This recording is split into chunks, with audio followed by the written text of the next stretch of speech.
Welcome you all in the Bishop Academy online classes, and today we shall discuss on the some important numericals based on the previous topic. It means motional EMF. First question is, a jet plane is traveling west at 450 meter per second. Velocity दे रखा है 450 metre पर second. If the horizontal component यानी कि BH horizontal component of Earth's magnetic field at the place is 4 into 10 to the power minus 4 Tesla, and the angle of dip is 60 degree.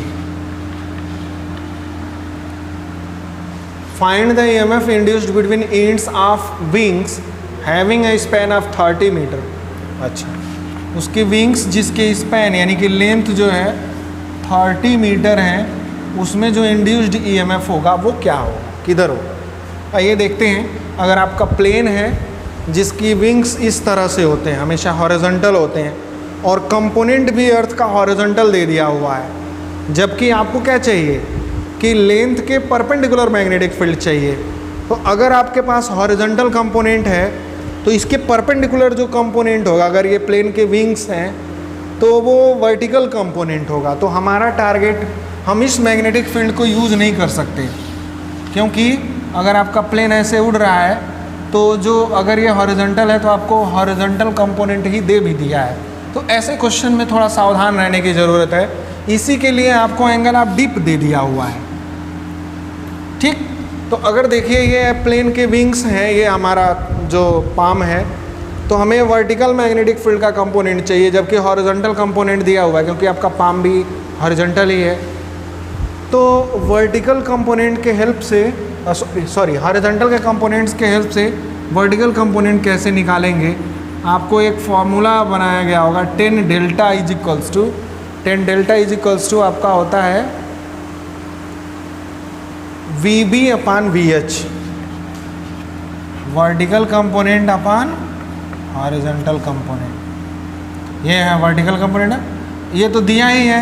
Delta भी दे रखा है angle of dip, VB पता करना है, पता लग जाएगा. VB vertical component is equals to हो जाएगा BH इंटू 10 डेल्टा. BH का वैल्यू कितना दिया हुआ है, 4 into 10 to the power minus 4. 10 delta यानी 60 डिग्री. 60 डिग्री का वैल्यू जो है वो आपका √3 होता है, यानी कि √3 का वैल्यू 0.57. एक मिनट. 1030 डिग्री का वैल्यू जो है 1030 डिग्री का वैल्यू यहाँ पे लेना होगा. एक minute. Angle of dip is 30 degree दिया हुआ है, गड़बड़ हो रहा था. यहाँ हम 30 डिग्री रखेंगे. 1030 का वैल्यू जो है हो जाएगा हमारा 1/√3, और 1/√3 का वैल्यू होता है 0.577. ये कोई ज़रूरी नहीं है, आप 1/√3 भी रख करके काम चला सकते हैं. अब आप EMF निकालिए. EMF इज इक्वल्स टू होता है BV, वर्टिकल कंपोनेंट चाहिए, L इंटू V.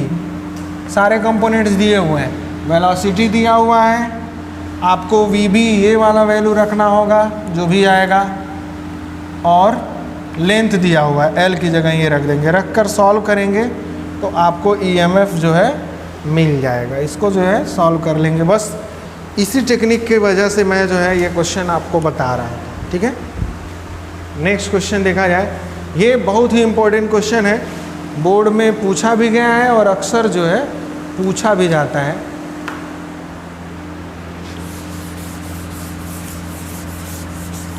इसके स्टेटमेंट को सबसे पहले हम समझते हैं.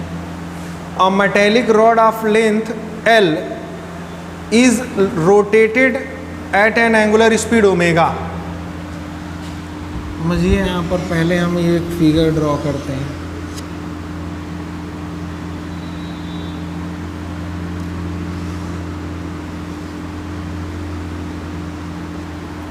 एक रॉड है जिसका लेंथ जो है L है. ठीक, is rotated at an angular speed omega. इसका जो एंगुलर स्पीड है एंगुलर स्पीड जो है वो ओमेगा है। Normal to a uniform magnetic field, यानी कि जो मैग्नेटिक फील्ड है वो यूनिफॉर्म है, नॉर्मल है। तो मैंने क्या किया, यहाँ पर नॉर्मल यानी perpendicularly downward magnetic field draw कर लिए हैं। ये मैग्नेटिक फील्ड जो है प्लेन ऑफ व्हाइट बोर्ड के डाउनवर्ड है, यूनिफॉर्म है और परपेंडिकुलर भी हो गया। Derive expressions for EMF, EMF का एक्सप्रेशन आपको डेराइव करना है। दूसरा करंट इंड्यूस्ड आई का एक्सप्रेशन करना है। और थर्ड करना है हीट डेसिपेशन, हीट डेसिपेशन या हीट लॉस भी कह सकते थे। इतना सारा जो है हमें यहाँ पे कैलकुलेट करना है। रेजिस्टेंस दे रखा है आर, इस रॉड का जो रेजिस्टेंस दे रखा है वो कितना है, आर है। ठीक, तो देखिए ये किस तरह से रोटेट कर रहा है। इसका सेंट्रल पार्ट जो एक जगह फिक्स है और ऊपर वाला पार्ट ऐसे रोटेट कर रहा है, ठीक, ओमेगा स्पीड से। तो सबसे पहले हम अगर ईएमएफ पता करना है तो ईएमएफ इज इक्वल्स टू होता है rate of change of flux, यानी कि टाइम के रिस्पेक्ट में जो है फ्लक्स में चेंज। तो देखिए सबसे पहले हम क्या करते हैं, इसका एरिया जो है फाइंड आउट कर लेते हैं। ठीक, यहाँ पर हम एक एजम्पशन कर लेते हैं, let rod completes 1 revolution in capital T time. Capital T time में एक रिवोल्यूशन कंप्लीट कर रहा है। तो यहाँ पर हम जो है सबसे पहले फ्लक्स पता कर लेते हैं, phi. Phi is equals to हो जाएगा B इंटू एरिया। वजह क्या है, कॉस 0 डिग्री होगा यहाँ पर, क्योंकि मैग्नेटिक फील्ड एरिया वेक्टर के परपेंडिकुलर है। तो कॉस 0 डिग्री होगा, वो कॉस 0 का वैल्यू 1 हो जाएगा। B तो यूनिफॉर्म है, एरिया ये कितना कवर करेगा एक कंप्लीट चक्कर लगाने में, तो पाई इंटू एल स्क्वायर होगा, क्योंकि इसका रेडियस एल ही रहेगा और एक पूरा चक्कर करने में जो एरिया वो स्वेप करेगा वो हो जाएगा pi R square, radius L होगा, पाई एल स्क्वायर हो जाएगा। ठीक, अब E M F is equals to होता है change in flux,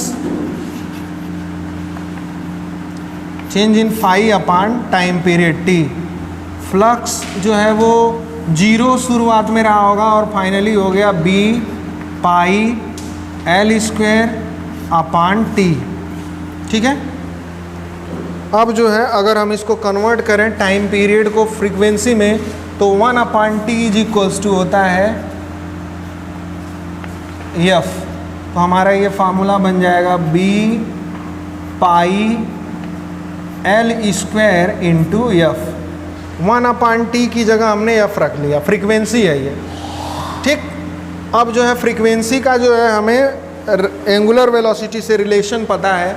frequency is equals to होता है omega upon 2 pi, F is equals to होता है, frequency F is equals to होता है ओमेगा अपान 2 पाई।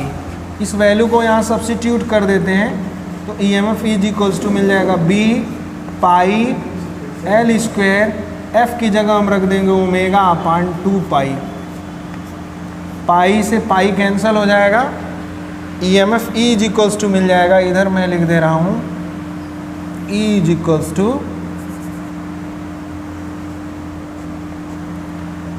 1/2 B L square omega, B L square omega. ठीक है, ये हमारा EMF मिल गया। पहला यही पूछा हुआ था EMF क्या होगा, तो हो जाएगा B L square omega.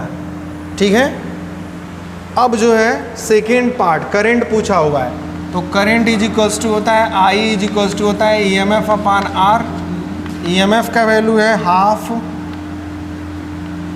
B L square omega upon R हो जाएगा। ये करंट का वैल्यू हो गया, ठीक।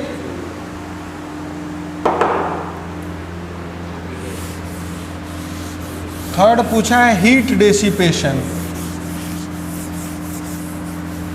थर्ड पूछा हुआ है हीट डेसिपेशन। तो heat dissipation Q is equals to होता है E square T upon R।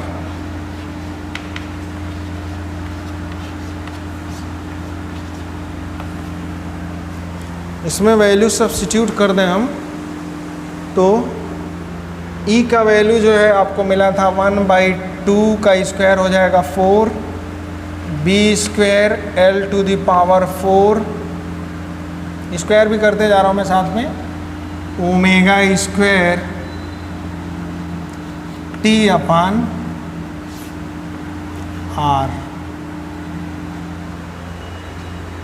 ठीक है, ये आपका जो है हीट डेसिपेशन है, ठीक। ओके, तो ये आपका जो है तीनों टर्म्स आ गए। ये बहुत ही इंपॉर्टेंट क्वेश्चन है। नेक्स्ट क्वेश्चन है जो इसी फार्मूले पर बेस है। A circular copper disc 10 centimetre in radius rotates at 20 pi radian per second. Radian per second में दिया हुआ है, इसका मतलब ये एंगुलर स्पीड है।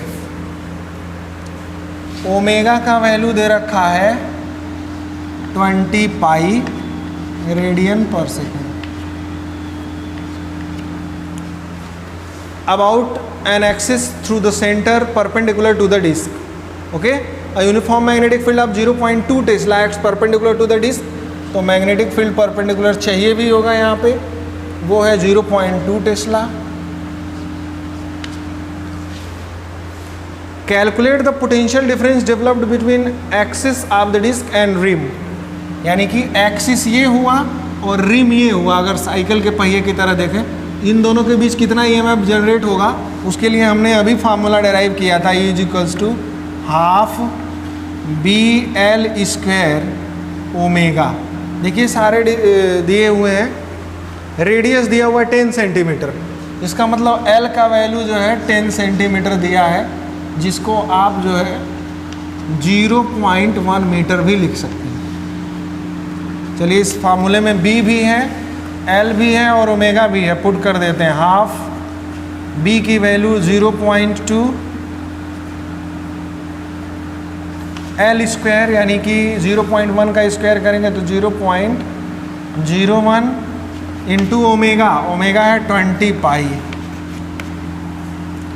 इसमें इसको कैंसिल करेंगे तो ये आ जाएगा 0.1। 0.1 का इसमें मल्टीप्लाई करोगे तो 0.001 इंटू 20 इंटू 3.14 कर लेंगे इसको हम। इसको मल्टीप्लाई करोगे तो आ जाएगा ये 6.28 इंटू 2 करेंगे, यहाँ पे 10 बचा। 10 का इसमें मल्टीप्लाई करोगे तो 0.1 और 0.1 को अगर हम पावर में लिखें तो -2 लिख सकते हैं। 6.28 into 10 to the power -2 volt, ये आपका इंड्यूस्ड ईएमएफ हो जाएगा। सेकेंड पूछा हुआ है what is the induced current if the resistance is 2 ohm. I is equals to होता है E अपान R। E का value 6.28 into 10 to the power -2 volt है, अपान रेजिस्टेंस 2 ओम का है, तो 2 से इसको कट करेंगे तो आ जाएगा 3.14 into 10 to the power -2 ampere. ये आपका जो है करंट मिल जाएगा, ठीक ना। तो जैसा कि हमने पिछला जो है फार्मूला जो डेराइव किया हाफ BL स्क्वायर ओमेगा, उस पर एक न्यूमेरिकल भी हमने यहाँ पर बता दिया कि कैसे इसका यूज़ करेंगे। इस पर न्यूमेरिकल भी अक्सर आता रहता है, ये भी बोर्ड का ही क्वेश्चन है, तो इस तरह से सॉल्व करेंगे। Okay, thank you, have a nice day.